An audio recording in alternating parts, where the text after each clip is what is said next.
Badass of the Week is an iHeartRadio podcast produced by High Five Content. Hong Kong, 1958. The music plays as Lee Jun Fan's feet deftly move back and forth. The cha-cha rhythm carries him and his partner across the dance floor. The small crowd cheers. He's graceful and elegant. But there's something they don't know. Tomorrow, his hands and feet will be lethal weapons, able to dispatch hordes of armed men with lightning-quick maneuvers and vicious punches that send challengers sprawling. One by one, he'll mercilessly crush his foes, battering them with fists, feet, wooden sticks, even a pair of nunchucks. Today, he's about to be the cha-cha champion of Hong Kong, but tomorrow, he'll be Bruce Lee.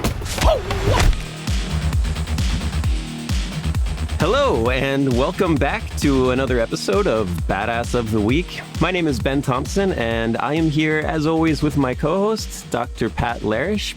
Pat, today we're talking about Kung Fu movies. Are you a Kung Fu movie fan, or do you have a favorite Kung Fu movie? I don't know if I have a favorite Kung Fu movie per se.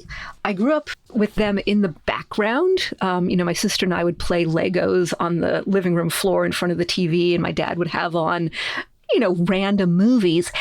And so I grew up with martial arts in the background, especially the Kung Fu series with David Carradine set in the Old West. Oh, yeah. Which is great. Yeah. And The Legend Continues, which was from the 90s. Yeah.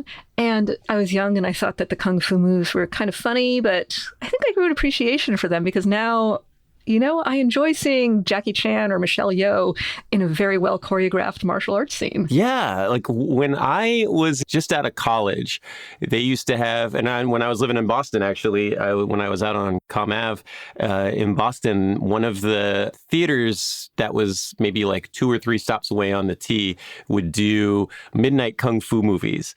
And so every Saturday night, I believe, at 12 o'clock, they'd show I guess it started at like 11. They'd show 1 or 2 Kung Fu movies. And that's how I was exposed to some like really kind of out there stuff from the 70s, like some old Hong Kong stuff.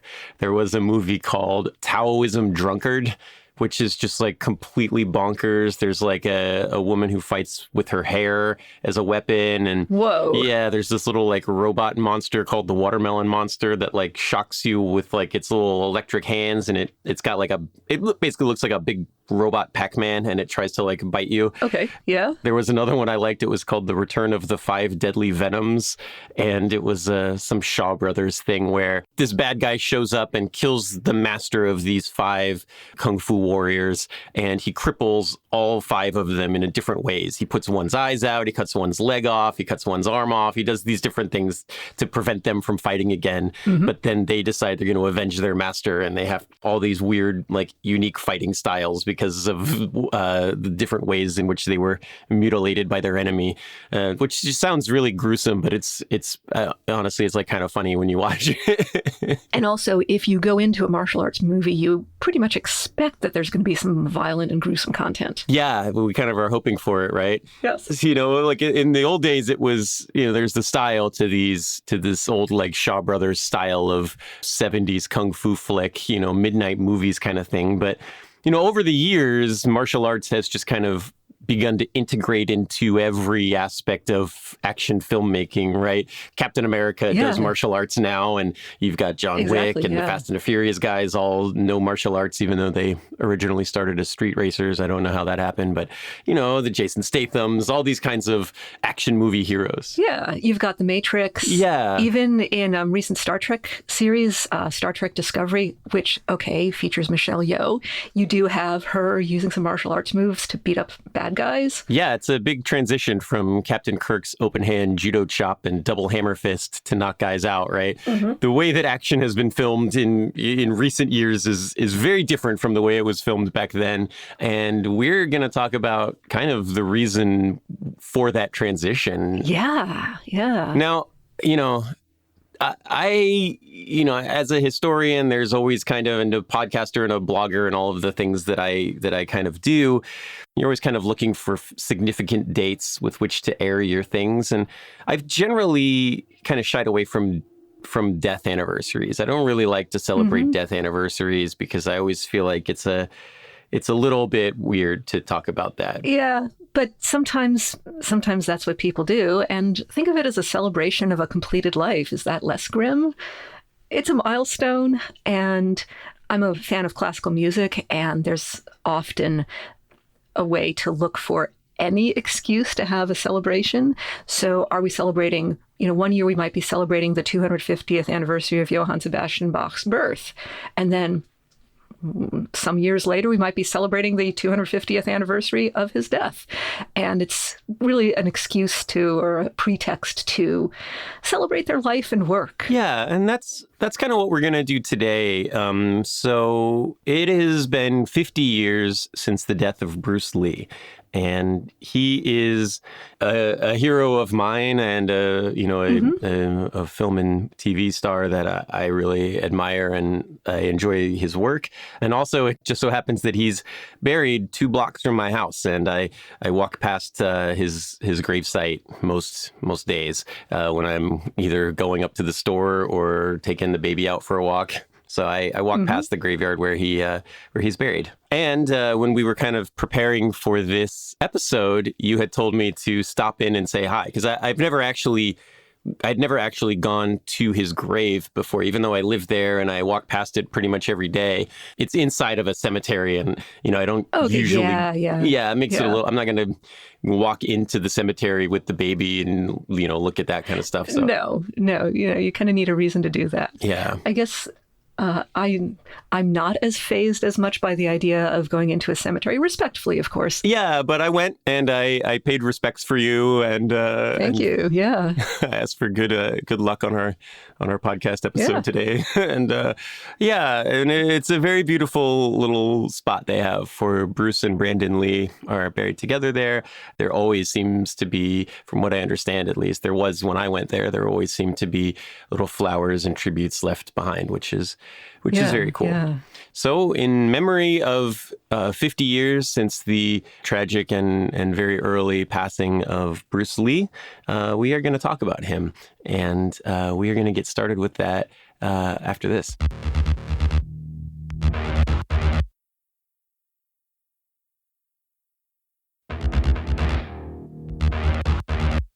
In talking about Bruce Lee, I am reminded of a quote that he said, and Bruce, we will see, was never shy. He was a little bit cocky, and take that into account as I read this quote. But it's something that needs to be kept in mind when we talk about Bruce Lee. He says, quote, "If I were to be completely realistic in my films, you would call me a violent, bloody man. I would simply destroy my opponent by tearing his guts out. I wouldn't do it so artistically."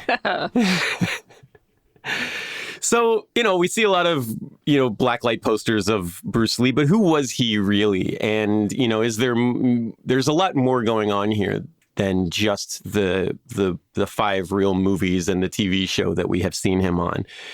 And we're going to get into that. So he was born in the Hour of the Dragon, which apparently is 7 a.m. to 9 a.m., in the Year of the Dragon, according to the Chinese zodiac, so 1940.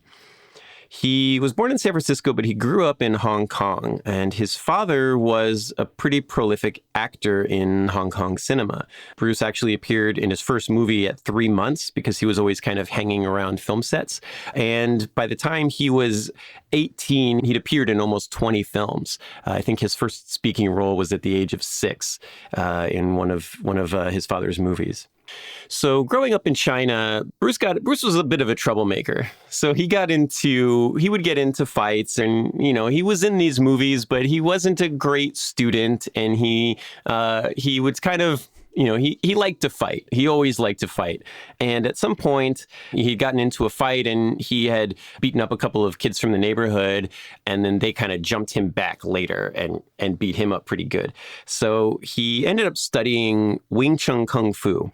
from a guy named Yip Man, who is a big famous folk hero in China. There's a bunch of movies about him, although none of them are like very historically accurate. But he's like he's a folk hero in China. I think there's Donnie Yen has done like 5 different Ip Man movies now, and they're great, but they're kind of pretty out there. Don't in terms take them as historical documentation. Yes, it is the name of a character from history who was very good at kung fu and lived generally in the time period that those movies are representing him. But you know. They take a lot of creative license. Anyway, so Bruce starts studying fighting and kung fu, and he's got an aptitude for it. In 1958, at the age of 17, he becomes the Hong Kong boxing champion. He knocks out 3 fighters, all of them in the first round, to win the title. And that same year, he also wins the Hong Kong Cha-Cha dance competition, which... Hey, he's got the moves. He's got the moves. And there's a lot of stuff. So his father was an actor, but his father had kind of come up in the Hong Kong opera. And so there is always kind of a lot of crossover between, martial arts and dancing and just being able to move your body athletically. Yeah. I think these two things kind of go hand in hand. They always say that when NHL players are talking about their hockey careers, they start off in figure skating before they ever pick up a stick, because it's good. You have to know how to skate before you can, shoot a puck. Yeah. Anyway, so he is 1958, 1959. Bruce is kind of this young punk teenager kind of guy. He's doing fighting school and he's doing dance competitions, but he's getting into some fights. I saw one thing referencing that he had joined a street gang called the Tigers of Junction Street. Another one saying that like he was fighting against various other street gangs. But in 1959, he gets in trouble because he beats up the son of like a pretty powerful triad leader in Hong Kong. And the triads are Chinese organized crime syndicates. Yeah, basically Chinese mafia. And beating up the son of a powerful guy in that realm is not a great thing for you. And at one point, even one of the local like Hong Kong police officers that patrols the streets in Bruce's neighborhood went to his dad and was like, look, he's getting into fights with some bad people. He's getting into a lot of fights. He's hurting some of these other kids. If he gets into one more fight, I got to drag him in and arrest him. And that's going to put, Bruce down some pretty bad roads. Yes, yeah. So he needs to skip town. So his dad sends him first to San Francisco to go live with his sister, and then eventually up to Seattle, where Bruce enrolls in the University of Washington. He's studying philosophy and drama. And I think it's funny to mention that he got a C in gymnastics, which seems like really, he just shows you like his commitment to like the school, I guess. He was not a great student. I think he had like a 1.8 GPA, I read somewhere. Hey. But he was also working on his book at the time. He was writing a book about the philosophy of Kung Fu, and he was training students in martial arts. First, he was doing it for free. It was just kind of his friends and people nearby that like might have wanted some training in Kung Fu, but he is at the University of Washington and he's training students. He's having a little bit of a hard time making ends meet money-wise because he's not charging any of his friends for lessons. And eventually his friends are kind of like, no, dude, actually, you're awesome at this. Why don't you charge us money and we can pay you to do this so that this is the thing you can do. Yeah. And he says, okay. And so he opens a school that's called the Li Jinfang Kung Fu Institute. Yeah. And Li Jinfang was his Chinese name. And his family name, which we pronounce as Li, uses the same Chinese character as the last name of Jet Li, who spells it L-I. And even though the Americanized versions of their names are spelled differently, they're still using the same Chinese character, Li, which translates to plum or plum tree. Jet Li chose a different spelling of his name for his Americanized version because he didn't want to be associated with the Bruceploitation actors, which we'll talk about a little bit later. Actors who were trying to ride the wave of Bruce Lee fame and would use creative versions of Bruce Lee's name even as their stage names. We will get to them a little bit later as well. But, over the course of his career, Bruce is a teacher for his entire life. He's always training. I think he meets his wife while he's training people in this area here in Seattle. But throughout the course of his life, after he goes to Hollywood, even beyond, he's always a teacher. And he ends up actually teaching some pretty big name American actors martial arts. Yeah. So Steve McQueen, James Garner, James Coburn, George Lazenby, they all take martial arts lessons from Bruce Lee at various points during their careers to help them, have a better stage presence and help them have some more interesting and better fights on screen, which is cool. Yeah. So he was, among other things, a teacher and clearly a successful one. He opened kung fu schools in California. And believe it or not, this was controversial. So on the one hand, he had his friends saying, shut up and take our money. Let us give you money to teach us how to do kung fu. But some leaders in the Chinese American community were upset at the fact that Bruce Lee was teaching kung fu. And this included some martial arts teachers in the Seattle area. And it wasn't the competition per se, it was more that they viewed kung fu as an important part of Chinese culture. And they thought that it should be taught only to people who were Chinese or of Chinese descent. So how did they settle this? Well, did they take him to court?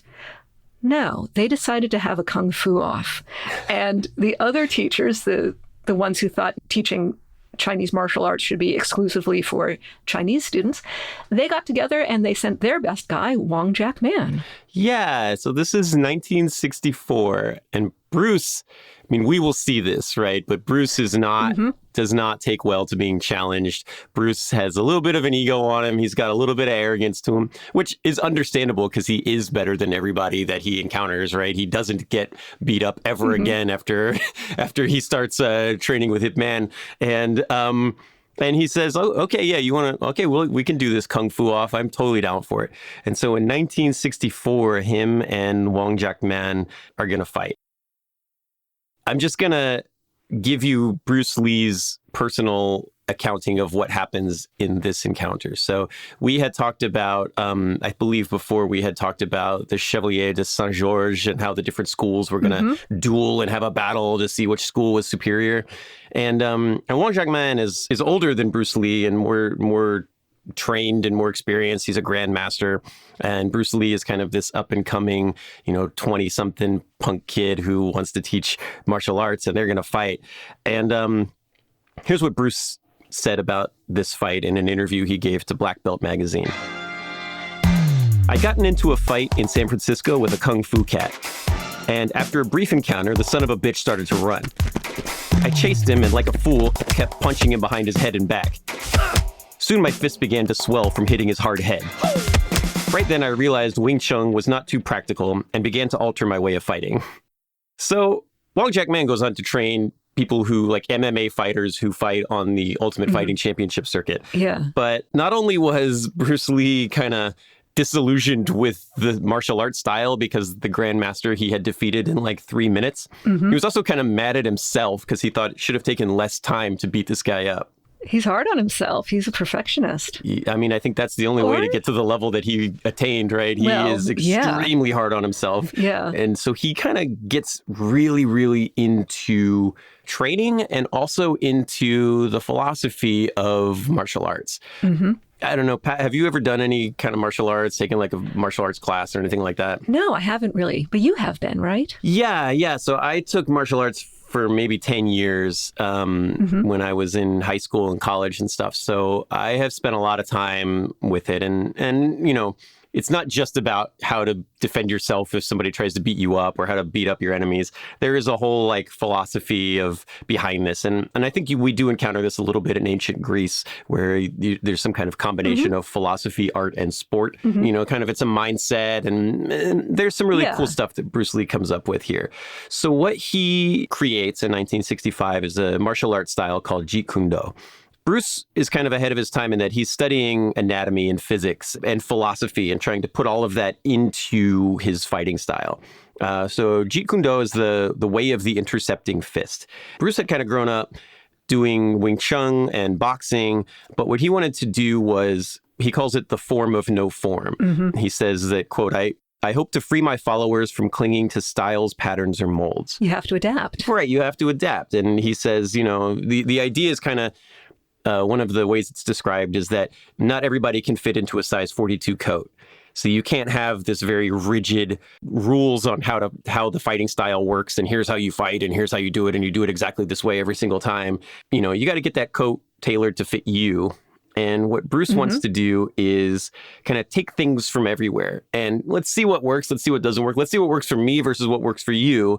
We got to be adaptable and open to new ideas and open to incorporating things that, you know, thinking outside the box, not just with your fighting style, but also just in life to be adaptable. And I think there's some really cool stuff with that. Yeah. Sounds like teaching, actually. Yes. You know, you have ways and philosophies and methods of teaching, but ultimately you have to find a way that works for the particular students in front of you in a particular moment. Yeah, exactly. It's an eclectic philosophy, and eclectic as in like capital E eclecticism, which is just like adaptability, right? What, you know, there is no schematic for how to do this.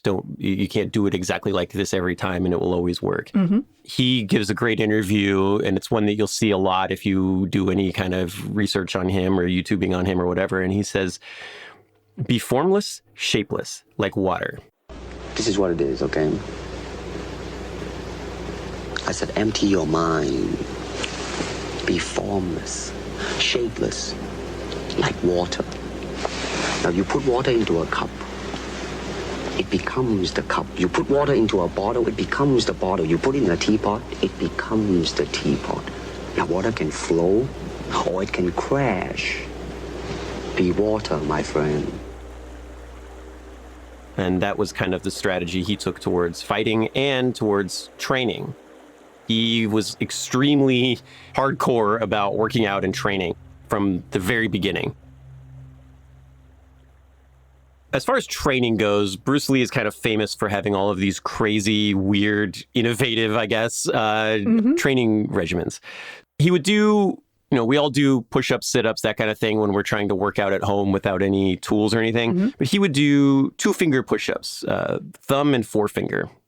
And it was said he could do something on the order of 200 of those in a row. He would do some with he would do one hand with his other hand behind his back, so just off the 2 fingers, or he could do both thumbs. He would do push-ups like that, you know, one-arm chin-ups. He would fill heavy bags with gravel so that he could punch and kick them and toughen up his knuckles and his feet. And also because regular heavy bags were too light for him. And if you watch, there's videos of him punching these heavy bags, and it's a heavy bag. It's the kind of thing you see in like a boxing gym, and you can watch a video of a boxer punching a punching bag, then you watch Bruce Lee, and the thing is flying all over the place. He was not a huge guy. He was super ripped. I mean, as you can tell, because he's always kind of shirtless in his movies. But he wasn't a very huge guy, like height and weight wise. But he would generate just unbelievable amounts of power that were kind of unprecedented. He had his diet was generally raw blended hamburger meat, which just yum. Yeah, sounds awful.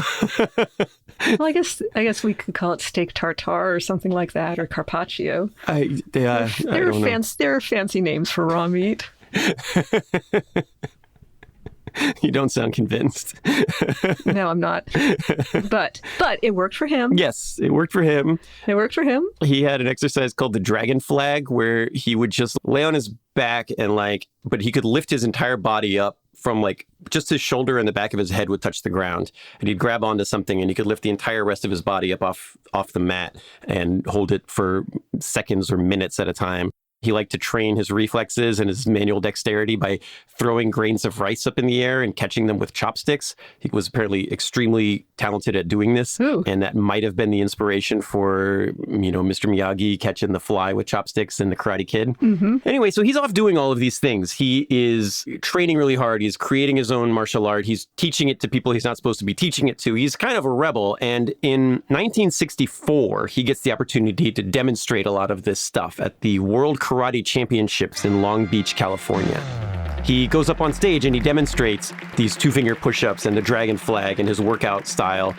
And Pat, he demonstrates a couple of other unique skills that he has. Yeah, including the famous 1-inch punch.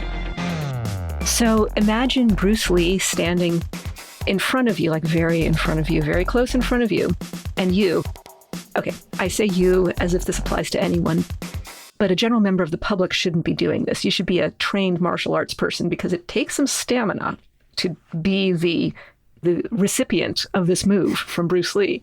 So you're standing there, and Bruce Lee is standing in front of you, and behind you is a chair.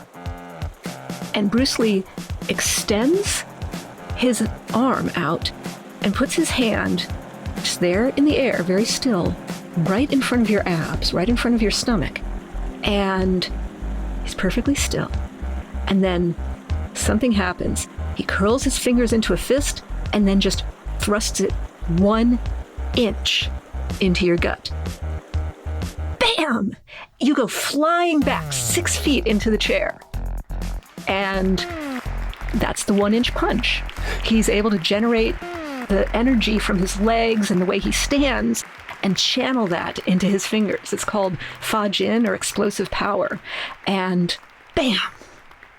There you go, flying back into the chair. And there's video of this. These guys, like they're martial arts like experts. They're there for the World Karate Championships. They're wearing their gis and their black belts, and these guys get hit, and they hit that chair, and the chair slides across the floor, or these dudes kind of hit the chair and bounce out and hit the ground. Like they don't land, like if they don't land perfectly on it, or if they're trying to like fight it too hard, they hit the ground. And Bruce Lee gets up there and he does these demonstrations in front of, I mean, a humongous audience of, you know, martial arts maniacs, right? People who are super into this stuff.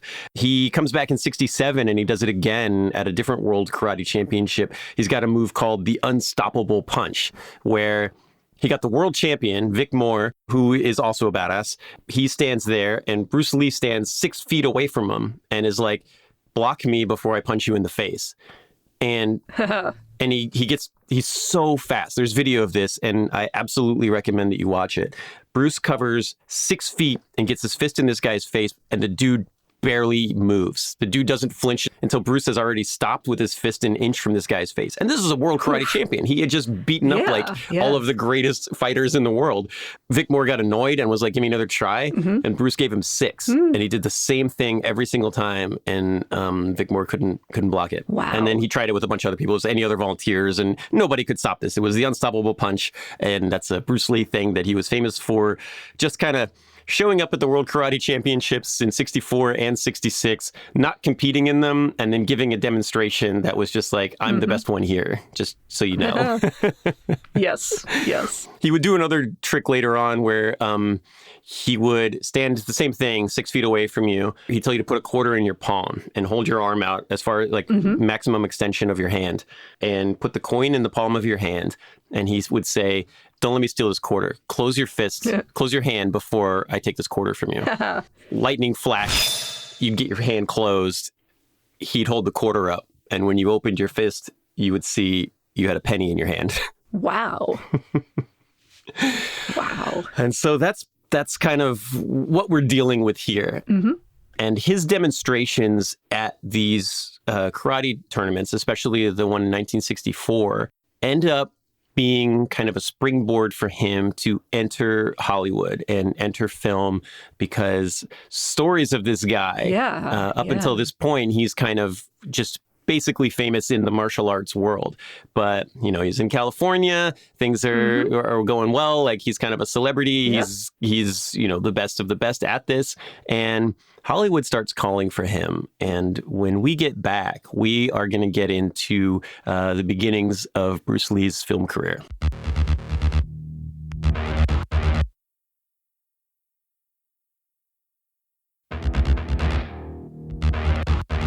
Okay, and welcome back. We are talking about Bruce Lee, who up until this point in the story has been kind of a martial arts celebrity, and he is about to become a international film and TV celebrity. So in 1966, season 1 of The Green Hornet comes out. The Green Hornet is a kind of a superhero type of show. The Green Hornet is a detective, and Bruce Lee, all of his success with the demonstrations he's put on at these Long Beach international karate tournaments, they get him a role as Kato, who is the chauffeur for the Green Hornet, kind of like the Robin to the Green Hornet's Batman. And I use that analogy because it's by the same producers. So the guys who created Green Hornet were also the guys who created the Adam West Batman show. So kind of the iconic moment from this that kind of introduced Bruce Lee to the world is there's a bit where Kato, there's a light hanging from the ceiling, and Bruce Lee as Kato enters, and he does a jumping front kick and breaks the light with his foot. That at the time was pretty mind-blowing. We're a little bit desensitized to seeing really badass martial arts in movies. We've seen Jason Statham movies, we've seen The Matrix, we've seen stuff like that. But at the time, 1966, this show was on primetime TV back-to-back with Adam West's Batman. So if you think about the fights in that series, the pow, thwack, zap, guys wrestling around. You mentioned Star Trek. This is like Captain Kirk time period with the double hand hammer fists and the open hand karate chop. And, what's in the movies right now? Thunderball, Goldfinger, like that time period, the James Bond stuff, which he wasn't doing a whole lot of martial arts. I mean, I'd wager that probably the most badass fight sequence in television or film history up until this point might have been maybe the train fight from Russia with Love, where Sean Connery fights that guy in the train compartment.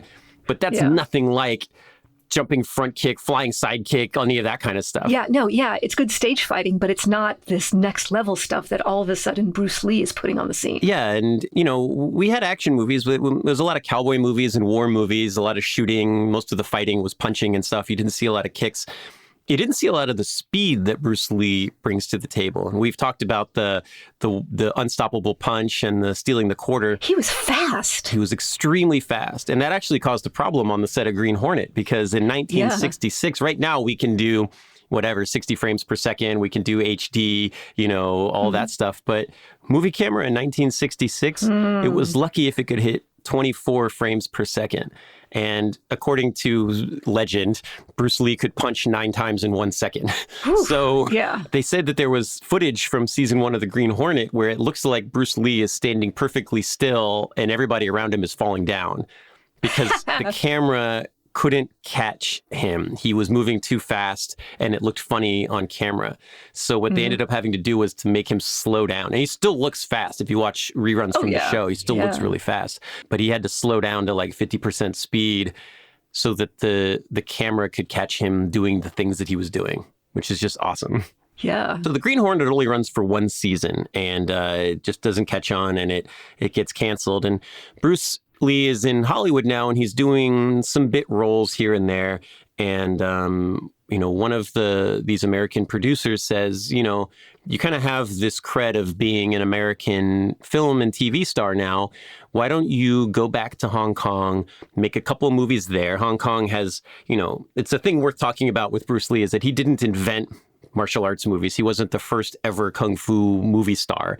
Hong Kong has been doing these films for a while, but they just didn't have an American audience at the time. Exactly. Yeah. So his producer in the States says, why don't you go back to Hong Kong, make a couple movies there, and then I can leverage that. If you make a movie in Hong Kong, I can leverage it into something that I can sell in the States.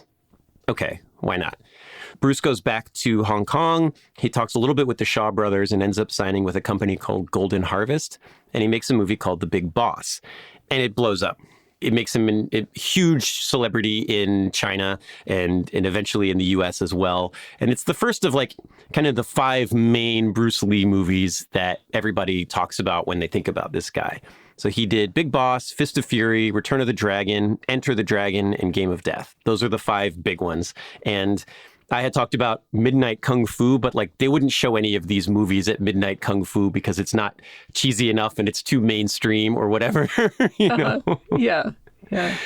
And I don't know, Pat, have you seen any of these? You watched a lot of Bruce Lee movies? Not really. A few clips here and there. Yeah. They hold up okay, especially Enter the Dragon. They hold up fine, but it's hard to, if you hadn't seen, say, for instance, The Big Boss, and you've watched a lot of Avengers and The Matrix, it's kind of hard to go back and watch some of the older stuff. But put it in historical perspective.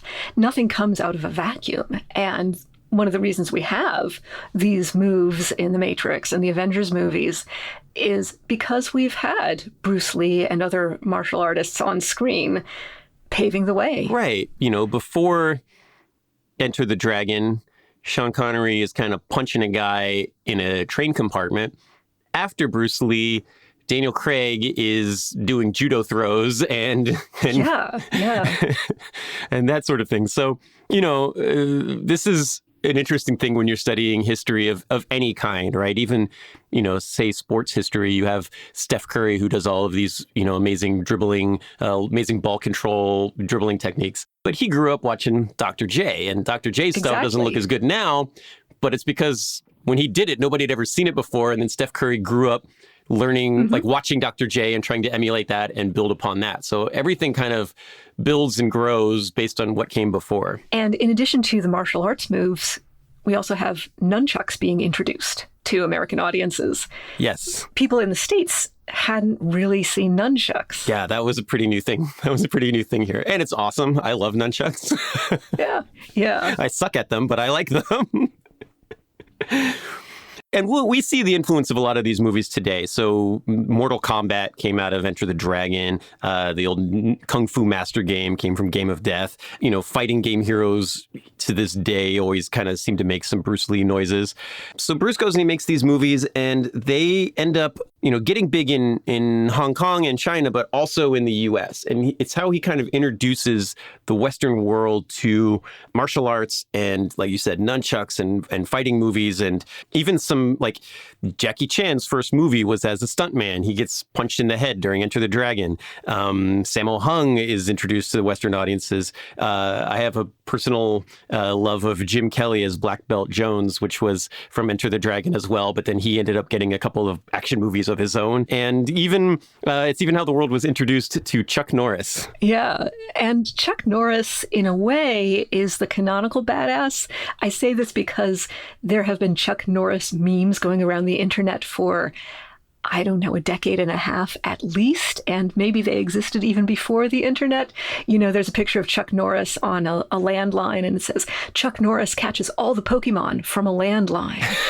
And, and then there's a picture of Chuck Norris with thumbs up. Chuck Norris hit 11 out of 10 targets with 9 bullets. And, it's supposed to be goofy. Yeah. But I'm saying this to say this is the reputation Chuck Norris has. In a way, he's the canonical badass, and Bruce Lee comes along. Yeah, and Bruce Lee kind of introduced him to the world. At the time, Chuck Norris was he was a world karate champion, but he wasn't an actor. Bruce and him had been training together a little bit. He got Chuck Norris his first acting role in Return of the Dragon. It's also known as The Way of the Dragon. Mm-hmm. It's the only movie that Bruce Lee wrote and directed. He wrote, directed, and stars in it, and got Chuck Norris to be the bad guy in it. Chuck Norris begrudgingly was like, do I have to get beat up? And Bruce is like, yeah, you got to get beat up. And Chuck was like, all right, well, I'm going to give you a good fight, though. Okay, we can do that. Mm-hmm. And it's really like, the most Bruce Lee gets beat up in any of his movies is in this like fantastic martial arts sequence at the end of Return of the Dragon. Yeah. Chuck, of course, goes on to be one of America's first, American-born martial arts heroes and kind of the iconic one, as you mentioned. But it's a cool story. Yeah, and he, in a way, got his start through Bruce Lee. Yeah, exactly. And a lot of people did, right? So yeah. Bruce is not just groundbreaking in the fact that he was, bringing martial arts to American audiences, but he's also inspirational to he's an Asian American lead. He's an Asian man leading a movie, right? That is successful in the US. And he's the first real Asian movie star, first real martial arts hero. And he's inspirational to a lot of people who kind of came after him. Yeah. Right. He kind of paved the way for basically a non-white person to be the lead in a movie, which he got a lot of blowback on. Of course. Yeah. That's how things worked. Yeah. But after this, you have, like I said, Hong Kong's been making martial arts movies for a long time. And so maybe not even just in front of the camera, but what you end up with after this is Hollywood directors and producers are like, we need to do martial arts in our movies. We need to step up the fighting in our movies. And so they bring over Hong Kong action heroes, choreographers, stunt directors, and you start to see an influx of, diversity in Hollywood cinema, of people coming over and getting into positions that were closed to them before. Yeah, totally. And Bruce Lee is playing an action hero. He's not playing a stereotypical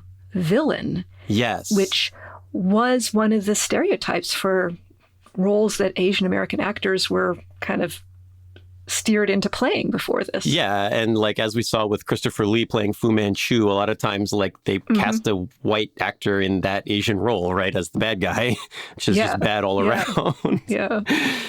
So this is kind of groundbreaking, and it opens a lot of doors for people to come past it.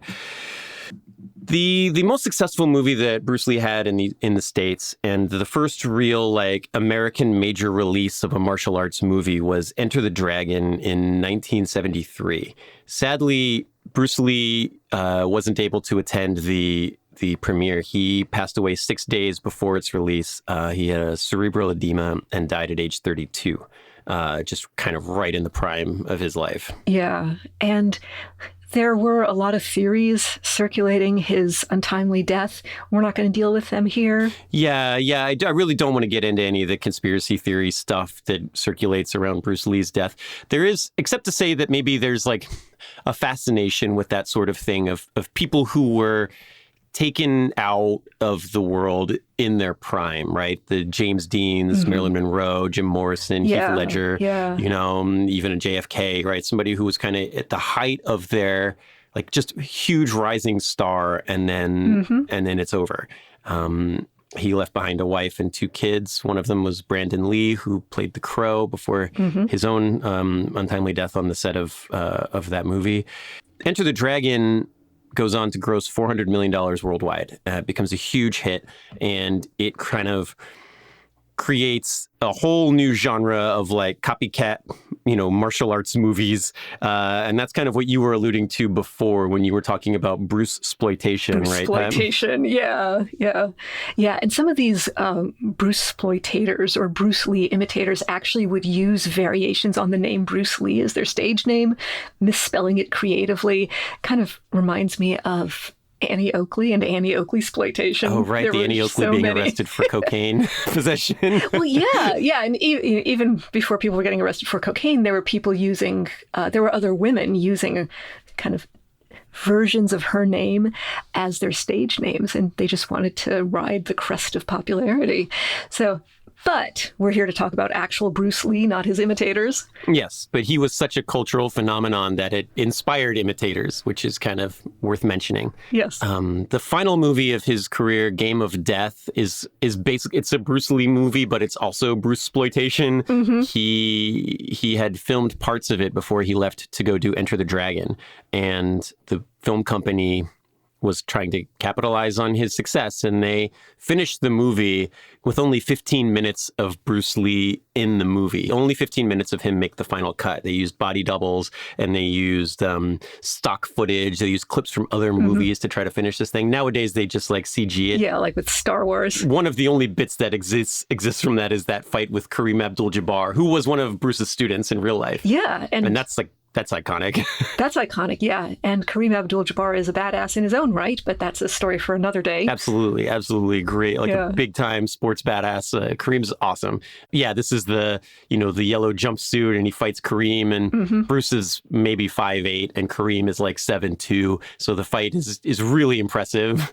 But yeah, that movie was kind of, has a place in the Bruce Lee library, and it's not necessarily a really positive one because of how much the studio manipulated his likeness to try to, I think at one point in it, he gets plastic surgery to look different, and that's how they get like the Bruce Lee impersonator to, if they have to show his face. It's not great, but that scene is great. Yeah, sounds like it was slapped together. Yeah. I think about Star Wars, where they put the CGI faces, de-age people and all that stuff. That's how they do it now. Which I argue is not that much more tasteful than what they were doing back then. But, bringing Peter Cushing back from the dead to play Grand Moff Tarkin again, I don't know how I feel about that. But yeah. But it's a thing that Hollywood does, however we may feel about it. Yes, everybody wants to capitalize. I mean, even Quentin Tarantino did him extremely dirty in Once Upon a Time in Hollywood, but he also ripped off the yellow tracksuit and the 1-inch punch for Kill Bill, so who knows what's happening there. Yeah. So anyway, Bruce was a pioneer for Asian actors, for stunt coordinators, choreographers, for martial arts in general. I think Dana White of the UFC once referred to him as the father of mixed martial arts. The Gracie family, who are very influential in Brazilian Jiu-Jitsu, they talk about him as one of the greats. And not just because he was doing some martial arts movie stuff, but he was also doing leg locks. He does an arm bar and Enter the Dragon. He was doing groundwork. He was really into the science of fighting and adapting a little bit of everything from the different styles. And that is kind of how MMA works today. And he was also, in addition to all of that, he was a philosopher and a writer. He wrote and directed Way of the Dragon, as I said. And he also pitched a show called Warrior when he was towards the end of his life. It was a show that was going to be about a traveling monk who was going around during the Old West and having adventures. Yeah. Pat, you had mentioned earlier that your dad was a big kung fu fan. And Bruce's pitch was rejected because they didn't want any Asian leads in a TV show. They didn't think that was going to sell. But then the next year they came out with a show called Kung Fu starring David Carradine, and it was a hugely successful series. Yep. That's what I grew up with on in the background. Yeah. And they actually made a show called Warrior now. It's on HBO, and they do credit him as the creator of it. And it does have Asian American lead actors, which I think is cool. Yeah. So that's the story of Bruce Lee. He was more than just an actor. He was a martial artist. He was kind of a groundbreaking person and a really fascinating, badass character. And broke down a lot more doors than just the physical ones. Indeed. All right. Well, I think that is all we have for today. We really hope that you guys liked the show, and please don't forget to subscribe and share this with your friends, because that really helps us out a lot. Thank you guys so much as always for listening, and we're looking forward to seeing you on the next one. Stay badass, but be water.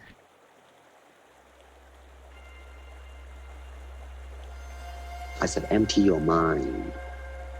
Be formless, shapeless. Be water, my friend. Badass of the Week is an iHeartRadio podcast produced by High Five Content. Executive producers are Andrew Jacobs, me, Pat Larash, and my co-host, Ben Thompson. Writing is by me and Ben. Story editing is by Ian Jacobs, Brandon Phibbs. Mixing and music and sound design is by Jude Brewer. Special thanks to Noel Brown at iHeart.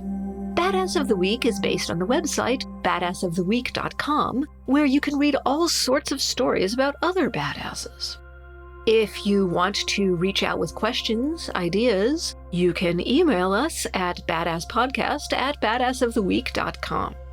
If you like the podcast, subscribe, follow, listen, and tell your friends and your enemies if you want, as we'll be back next week with another one.